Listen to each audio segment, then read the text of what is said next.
গোমাতাকে পারা যাবে না, তাহলে বিহারে তো ফ্রি গরু দিতে পারতো মোদি ফ্রি গরু দিতে পারতো, তো তাহলে তো আমরা সবাই সংবেদন করে আমরা তো গরু চালাতো।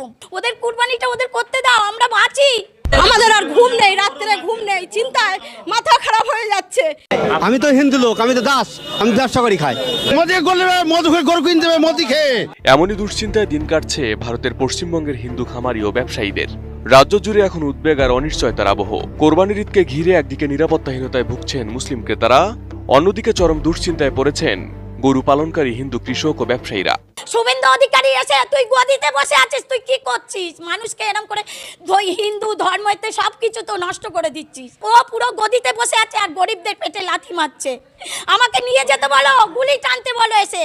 উগ্রবাদী গোষ্ঠীর হুমকি উত্তেজনাকর পরিস্থিতির কারণে অনেক মুসলিম ক্রেতাই গরু কিনতে ভয় পাচ্ছেন। ফলে পশুর বাজারে ক্রেতা কমে যাওয়ায় বিপাকে পড়েছেন হিন্দু খামারি ও ব্যবসায়ীরা। কোরবানির মৌসুম ঘিরে যে বেচা কিনার আশা ছিল তা অনিশ্চয়তায় পড়ে যাওয়ায় অঞ্চল জুড়ে বাড়ছে চরম উৎকণ্ঠা। গরু মোদি খেয়ে কিনতে হবে, আমরা গরু বেচি খাই, তাহলে আমাদের মোদি ঘরে ঘরে চাকরি দেখ, একটা দুটোকে চাকরি দেখ, তাহলে আমরা তাই করে খাবো। বেস্ট ইনগ্রেডিয়েন্ট ও ইউরোপীয় মেশিনে তৈরি মজাদার কেক ফ্যান্টাস্টিক, যে ফানে সবাইকে টানে। ভারতের পশ্চিমবঙ্গে 2026 সালের বিধানসভা নির্বাচনে প্রথমবারের মতো ক্ষমতায় এসেছে বিজেপি। এর মধ্য দিয়ে কেন্দ্র ও রাজ্যে একই দলের ডাবল ইঞ্জিন সরকার গঠিত হয়েছে।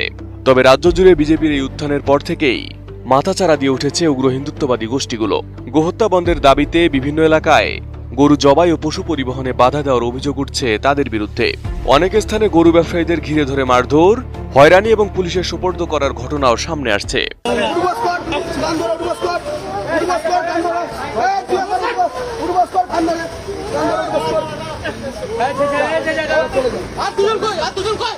এমন পরিস্থিতিতে মুসলিমদের অন্যতম ধর্মীয় উৎসব ঈদুল আজহাকে ঘিরে পশ্চিমবঙ্গের অনেক এলাকাতেই এখনো কোরবানির পশু কেনায় অনাগ্রহ দেখা যাচ্ছে। মুসলিমদের অভিযোগ বাজার থেকে কোরবানির উদ্দেশ্যে গরু কিনে বাড়ি ফেরার পথে বিভিন্ন স্থানে উগ্রবাদী গোষ্ঠীর বাধা, হয়রানি, এমনকি জোর করে গরু ছিনিয়ে নেওয়ার ঘটনাও ঘটছে। আর এমন পরিস্থিতিতে অনেকে এবার পশু কিনতে সাহস পাচ্ছেন না। আমি তো হিন্দু লোক, আমি তো দাস, আমি ব্যবসা করি খাই, তাও তো অসুবিধা হয়েছে, কি করবো? না বেচা কেনা নেই, ভয় কিনছে না কেউ, পুলিশ ধরবি বলে ভয় করছে, কেউ কিনছে না, আবার চাষিরও অসুবিধা হয়েছে।